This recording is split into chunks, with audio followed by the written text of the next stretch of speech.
지난 시간에 기쁨으로 단을 거두리면 하는 말씀을 전해드렸습니다. 오늘 계속해서 이어서 말씀을 전하려고 하는데요. 우리가 추수를 하려면, 곡식을 거두려면 반드시 심어야 됩니다. 우리나라에 1970년대까지만 해도 보리고개라고 하는 것이 있었어요. 봄철이 되면 먹을 양식이 없어서 많은 사람들이 동양하러 다녀야 되고, 그래서 굶어 죽는 사람들도 많이 있었습니다.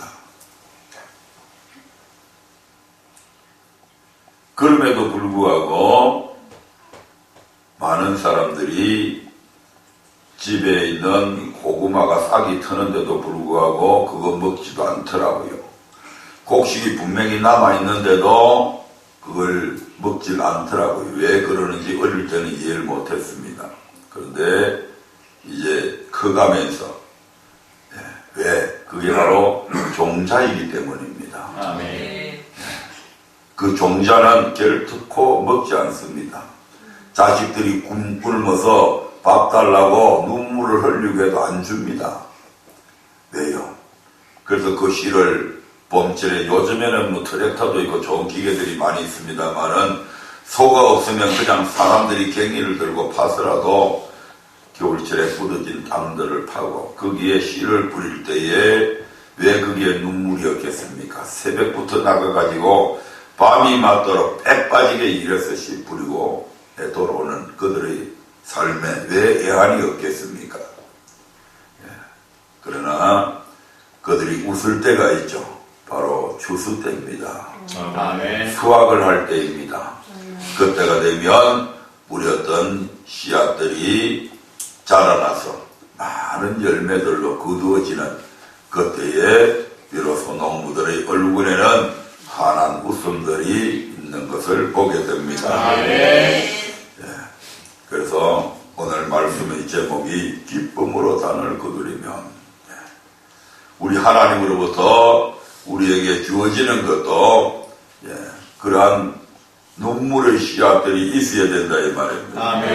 심은 것이 있어야 된다 이 말입니다.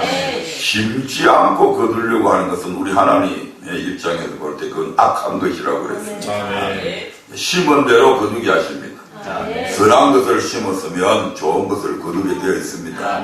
하지만 악한 것을 심으면 반드시 그 악한 것으로부터 재앙을 거두게 됩니다. 그래서 오늘 제가 기도하면서 좋은 것 심은 분들에게는 100배 1000배의 결실이 있기를 원했고, 또 혹시 잘못, 우리가 살다가 보면 잘못 심은 거 있을 수 있잖아요. 그 잘못 심은 것을 통해서 재앙이 다가와야 되는데 우리 하나님은 자비로우신 하나님이시잖아요. 그래서 우리 하나님께서 우리를 긍휼히 여겨주셔서 그 재앙을 없이해 주실 것을 기도했던 겁니다. 지난번 시간에 기쁨으로 단을 거두려면 첫째로 오늘 추수감사절이잖아요. 절기입니다. 그래서 절기 때에 공수로, 빈손으로 하나님께 보이지 말아야 한다는 것을 말씀을 드렸습니다. 두 번째로 첫 것을 거룩히 구별하여 심어야 한다고 말씀을 드렸습니다. 첫 것은 어떤 의미를 가지고 있습니까? 거룩한 것, 가장 좋은 것으로 구분되어 있습니다. 첫 것은 우리 하나님께서 하나님의 것이라고 이렇게 말씀을 하셨습니다. 그리고 모든 곡식의 첫 소산, 이런 모든 것들은 우리 하나님께서 보실 때에 가장 좋은 것으로 인정해 주시는 것입니다. 그래서 가장 귀한 것, 좋은 것을 구별해서 우리 하나님 앞에 심어야 된다. 가인과 아벨이 똑같이 제사를 드렸는데 하나님께서 아벨의 제사는 받으시고 가인의 제사는 받지 않았는데 히브리서 11장 4절에 보면 이 창세기에 있는 이 말씀에 대해서 어떻게 말씀하셨나 하면 아벨은 가인보다 더 나은 제사를 드렸기 때문에, 저 지하별에 요거라도 나와야지. 하고 있나? 아벨은 가인보다 더 나은 제사를 드려서 그것을 통해서 하나님 앞에 의로운 자라고 하는 인정을 받았다고 그렇게 쓰여져 있습니다. 또 하나님께서는 아브라함에게 있어서 아브라함의 아들인 이삭을 제물로 바치라고 말씀하시죠. 예, 이삭에게 있어서 아브라함에게 있어서 이 이삭은 자기 생명보다도 더 귀중한 존재입니다. 그럼에도 불구하고 하나님께서 아브라함을 제물로 바치라고 할 때에 그 귀한 것, 자기 생명보다 더 소중한 것을 하나님의 명령을 따라 그대로 드리게 됩니다. 이것을 통해서 하나님께서는 아브라함의 믿음을 인정해 주시죠. 이제서 네가 나를 경외하는 줄로 내가 인정한다. 그때부터 아브라함의 모든 고난은 끝납니다. 세 번째로 기쁨으로 단을 거두려면 하나님 앞에 이양 심는 것, 흠 없는 것으로 심어야 됩니다. 흠이 있는 것을 심으면 연락되지 않을 뿐만 아니라 도리어 그것으로 인해서 어려움을 겪게 됩니다. 하나님의 징계가 따라온다 이 말이에요. 많은 사람들이 하나님 앞에 무조건 여섯 동안 악한 일 하다가 일회째 되는 날 주일날 교회 와가지고 하나님 앞에 교회만 오면 하나님께서 그 예배 다 받아주시는 줄 착각을 하고 있는데 그렇지 않습니다. 우리 하나님께서 우리가 흠이 있으면 받지 않습니다.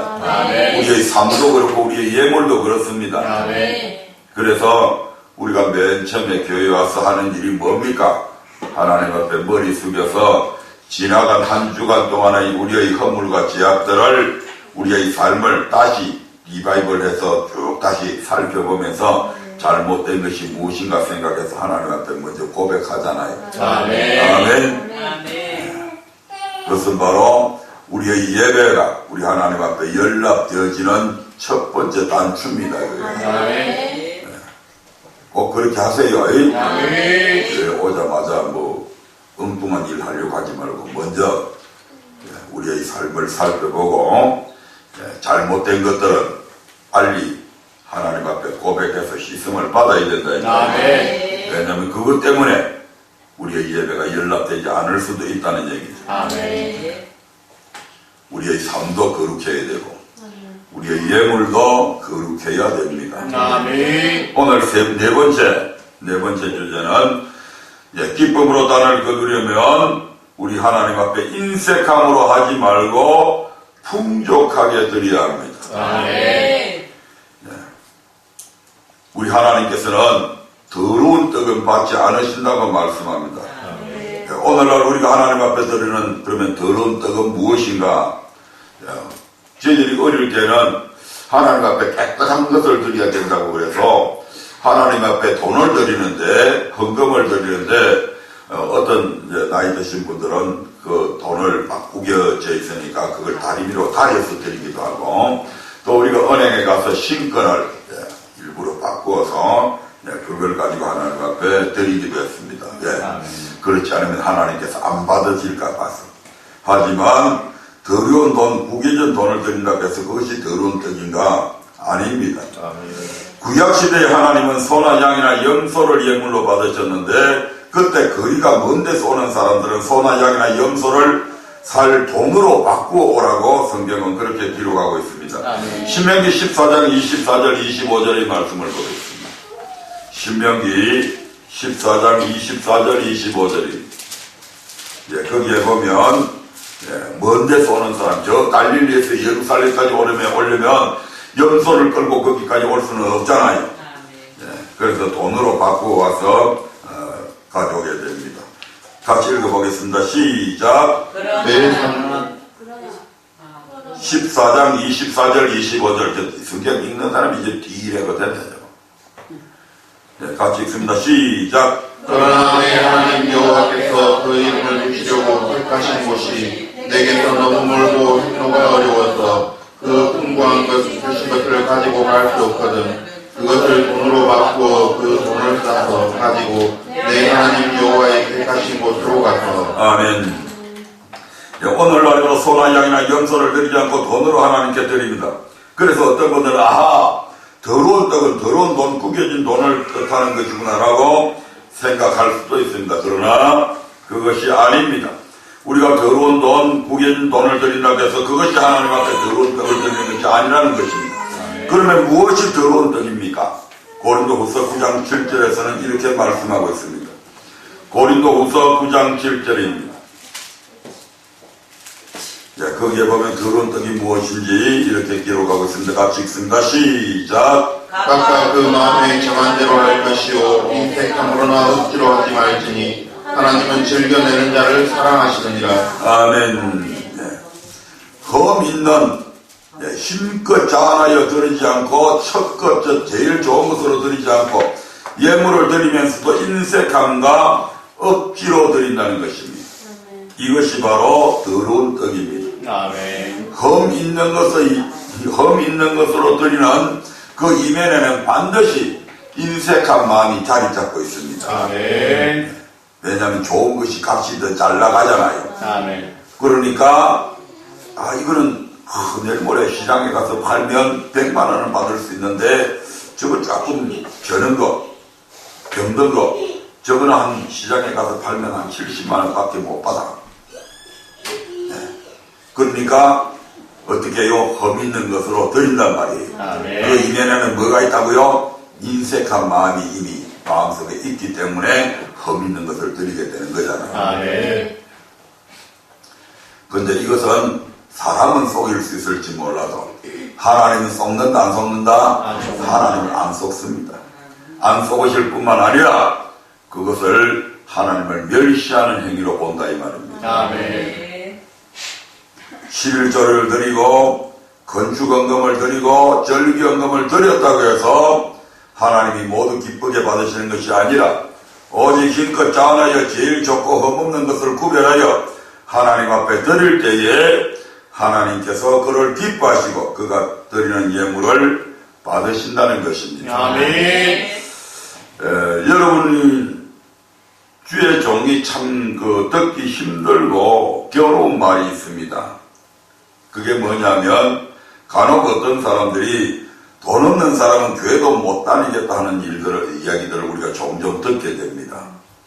교회 나오니까 11조 내라, 건축헌금 내라, 선교 구제헌금 내라, 이것 내라, 저것 내라. 돈 내라는 소리 너무 많이 하더라. 돈 없는 사람은 교회도 못 다니겠네 하는 이런 이야기들을 우리가 종종 듣습니다. 그런데 그런 사람들이 참 어리석은 사람입니다. 왜냐하면 오히려 돈이 없기 때문에 우리는 교회에 나와야 됩니다. 아멘. 돈 많은 사람은 교회에 안 나와도 이 땅에서 살아가는 데에는 별 지장 없습니다. 아멘. 그러나 돈 없는 사람은 하나님의 집에 와서 하나님이 주시는 복을 받아야 된다 이 말이에요. 아멘. 하나님이 돈이 없어서 우리에게 돈 내라는 거 아니잖아요. 아멘. 금도 내 것이요 은도 내 것이요 아멘. 온 우주와 만물이 하나님 것입니다. 아멘. 그러므로 그분 또한 전능하신 분이십니다. 아멘. 그러므로 얼마든지 여러분들에게 돈을 부어주실 수 있다 이 말입니다. 아멘. 그렇게 돈을 여러분들에게 있게 하기 위해서는 먼저 여러분들에게 심을 것을 요구하십니다. 아멘. 왜냐하면 심지 않는 데서 거두는 것은 우리 하나님께서는 그것은 하나님 자신을 만으로 여기는 것이고 하나님의 법칙에 어긋난다 이 말입니다. 아멘. 그래서 하나님께서는 여러분들에게 자꾸 심기를 원하십니다. 아멘. 때로는 여러분들이 먹을 것이 없는데도 불구하고 심기를 원하십니다. 아멘. 예수님은 근본 하나님의 본체시여 모든 만물이 그로 말미암아 지연바 되었습니다. 그런데 이 땅에 오실 때는 우리 주님은 말 위에 나셨고 머리 둘 곳도 없이 지내셨으며 장사할 묘실도 없었습니다. 여우덕 굴이 있고 공중원이 나는 새도 집이 있으되 인자는 머리 둘 곳이 없다라고 말씀하셨잖아요. 아멘. 그분은 부유하신데 왜 이같이 가난하게 오셨습니까? 고린도후서 8장 9절에서는 이렇게 말씀하고 있습니다. 고린도후서 8장 9절입니다. 그분은 부유하신데 왜 가난하게 오셨을까? 같이 읽어봅니다. 시작. 우리 주 그리스도의 은혜를 너희가 알거니와 부유하신 자로서 너희를 위하여 가난하게 되심은 그의 가난함을 인하여 너희로 부유케 하려 하심이니라. 아멘. 그렇습니다. 우리의 가난을 짊어지시고 우리를 부욕해 하시기 위하여 그분은 가난하게 오셨습니다. 아멘. 하나님은 돈 많은 부자를 위해 이 땅에 오신 것이 아니라 오히려 가난한 자들을 위해 오셨고 지금도 가난한 자들을 부욕해 하시기를 원하십니다. 아멘. 어쩌면요, 여러분 자신보다도 하나님은 여러분들이 더 부자 살기를 원하십니다. 아멘. 여러분 자신보다도 하나님은 당신의 자녀된 우리가 더 부자 살기를 원하십니다. 아멘. 하지만 자녀를 사랑하는 부모님은 어린 아이들에게는 칼을 주지 않습니다. 날카로운 칼을 안 준단 말입니다. 아멘. 도리어 그것을 가지고 자기를 해할 수 있기 때문입니다. 아멘. 또한 하나님은 하나님 앞에 드리는 물질의 많고 적음을 보시지 않습니다. 아멘. 이것을 잘 보여주는 것이 마가복음 12장 41절부터 43절에 나오는 가난한 가부가 드린 두렙돈에 대한 말씀입니다.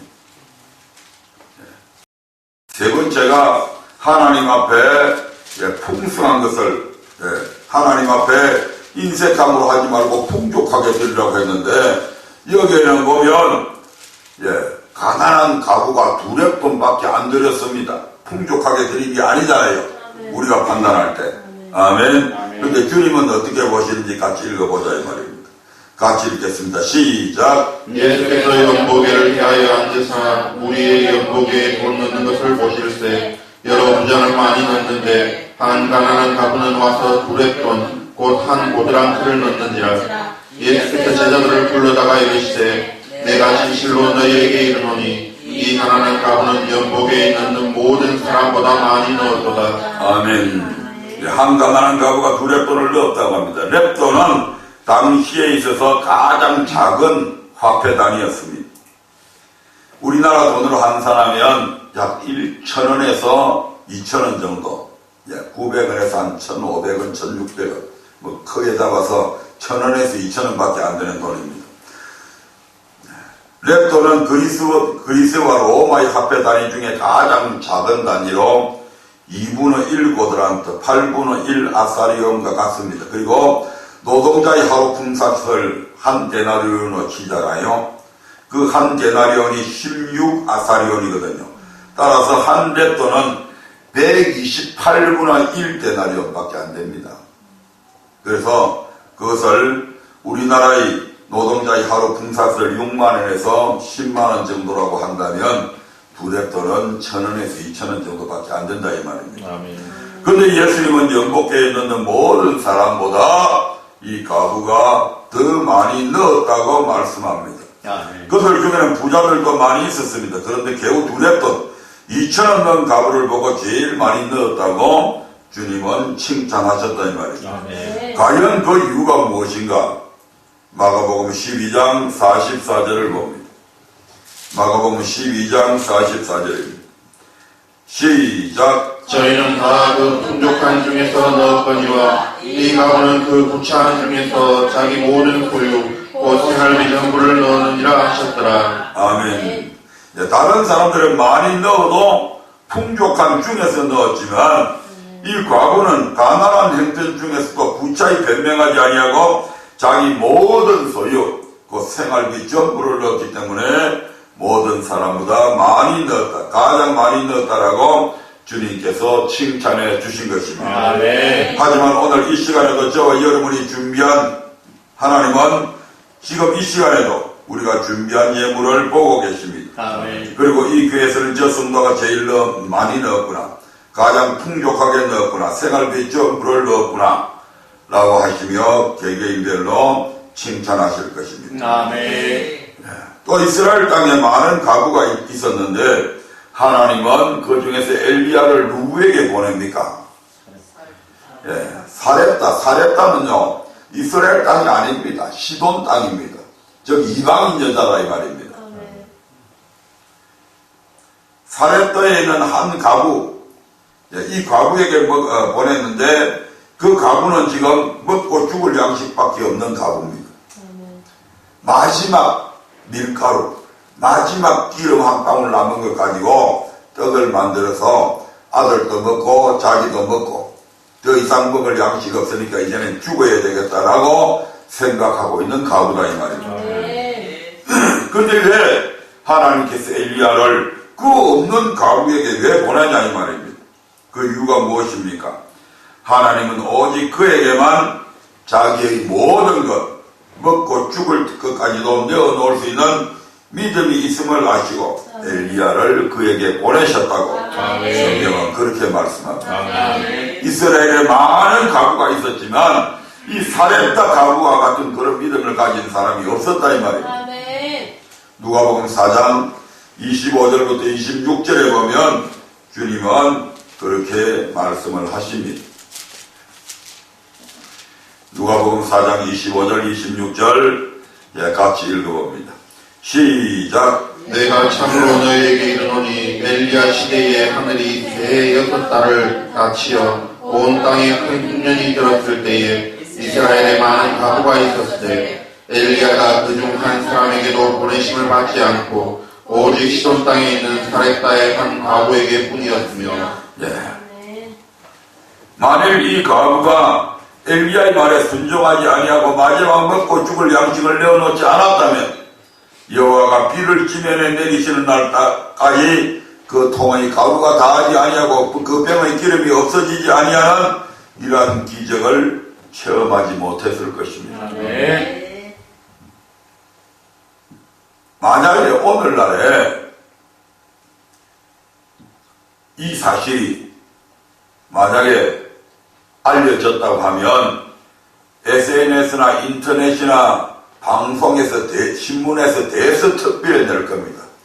아니 세상에 목사라고 하는 사람이 그 가난한 가구 마지막 먹을 양식 먹고 죽으려고 하는 그 양식을 네가 먹지 말고 그걸 먼저 나한테 가져오라 그렇게 했단다.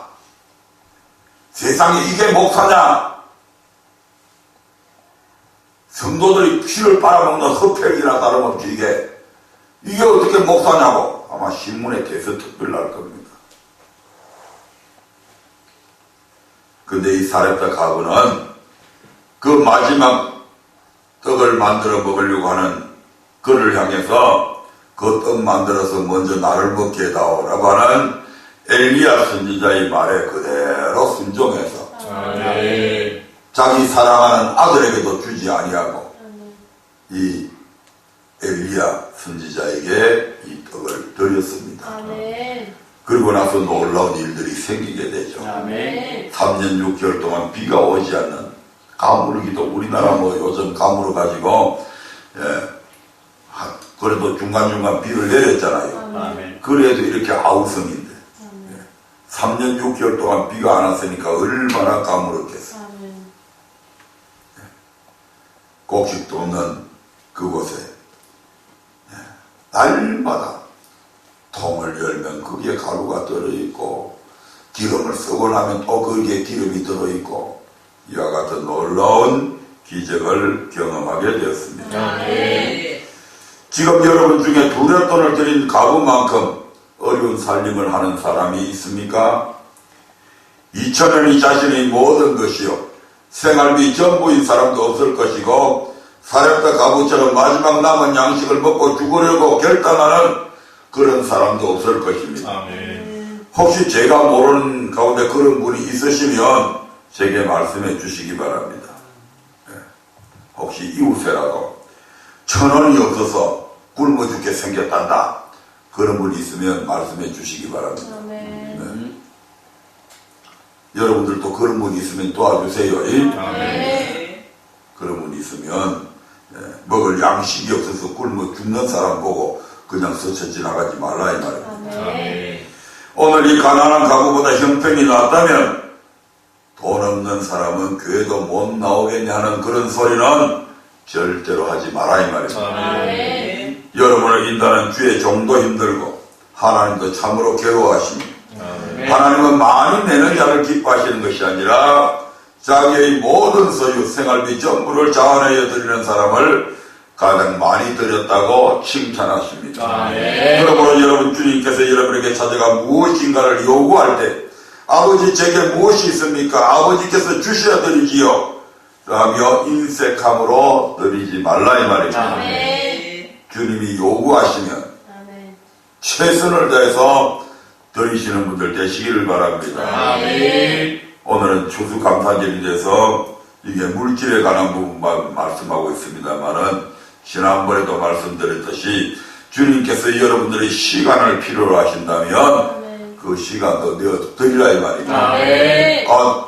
저 이번에 바쁜데요, 바빠서 못하겠는데요, 이런 소리 하지 마라 이 말입니다. 아멘. 주님께서 때로는 여러분들의 시간을 필요로 하실 때가 있습니다. 아멘. 여러분의 시간을 요구하실 때도 있습니다. 아멘. 야, 혜정아, 이번 주 목요일 날 교회에서 이런 일을 해야 되는데 좀 시간 좀 내어줄 수 없겠니? 라고 그 목사의 부탁을 듣지 말고 하나님께서 목사의 입을 통해서 혜정이가 어떤 일에 봉사해 줄 것을 지금 요구하고 그 시간을 요구한다고 생각하라 이 말입니다. 아멘. 그 시간은 결단코 여러분들에게 있어서 헛된 시간이 되지 않을 줄로 믿습니다. 아멘. 형편이 어렵다고 구차히 변명하지 마시고 과거의 두렵던과 같이 비록 적은 것이라도 여러분의 전부를 드려보십시오. 아멘. 사렙과 가부처럼 마지막 양식을 하나님께 드려보시라 이 말입니다. 아멘. 하나님은 그 예물을 보시고 많은 사람보다 많이 드렸다, 모든 사람보다 많이 드렸다, 풍족하게 드렸다며 여러분의 믿음을 칭찬하시고 아멘. 반드시 기쁨으로 단을 거두게 해 주실 것입니다. 아멘. 마지막으로 하나님 앞에 기쁨으로 단을 거두려면 준비해서 드려야 합니다. 아멘. 고린도전서 16장 1절 2절에 보면 사도 바울이 고린도 교회 성도들에게 이렇게 말씀하고 있는 것을 보게 됩니다.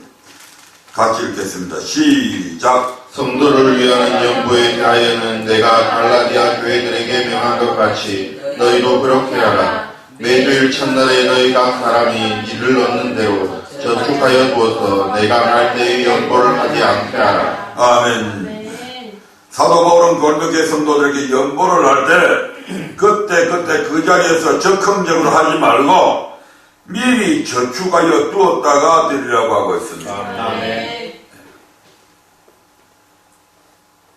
주일날 우리 성도님들이 지금 그렇게 다 잘 하니까 굳이 말씀드릴 필요가 없겠습니다만 그래도 높아심에서 한 번 더 말씀을 드립니다. 주일이 되기 전에 미리 드릴 예물들 이익을 얻은 대로 이 말입니다. 아멘. 돈이 생긴 대로 이 말입니다. 아멘. 수입이 있는 대로 이 말입니다. 아멘. 수입이 있는 대로 그때 미리 준비해서 하나님 앞에 드리라고 가르치고 있습니다. 아멘. 그러면 사도 바울은 왜 연보를 미리 준비하라고 그렇게 말씀하셨는가? 이와 비슷한 말씀이 고린도후서 9장 5절에도 있습니다. 고린도후서 9장 5절의 말씀을 같이 보겠습니다. 같이 읽어봅니다. 시작. 이러므로 내가 이 형제들로 먼저 너희에게 가서 너희의 전에 약속한 연보를 미리 준비케 하도록 권면하는 것이 필요한 줄 생각하였노니 이렇게 준비하여야 참 연보답고 억지가 아니니라. 아멘. 미리 준비하게 되면 억지로 내지 않게 된다 이 말이죠. 아멘. 연보할 때 미리 준비하여야 참 연보답고 억지가 아니라. 아멘. 여기에서 억지는 원어로 볼 때 탐심을 뜻합니다. 플레오넥시오, 탐욕 이런 것을 뜻하는데요. 미리 준비하여 드리는 연보가 참 연보답고 탐심이 아니다 이 말입니다. 아멘.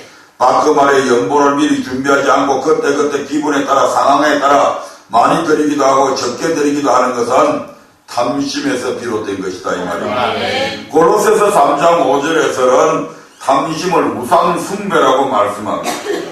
과연 하나님께서 탐심으로 드리는 그 예물을 받으시겠냐 이 말입니다. 아멘. 오늘 저와 여러분은 각자 나름대로 예물을 가지고 나왔습니다. 정말 하나님께 드릴 이 시간을 기다리며 감사하는 마음으로 미리 준비해서 가지고 나왔습니까? 아멘. 저는 알지 못해도 우리 하나님은 아십니다. 아멘. 아니면 아침에 일어나 오늘이 추수 감사절이네 라는 생각이 들어 주머니에서 대충 꺼내 가지고 왔습니까?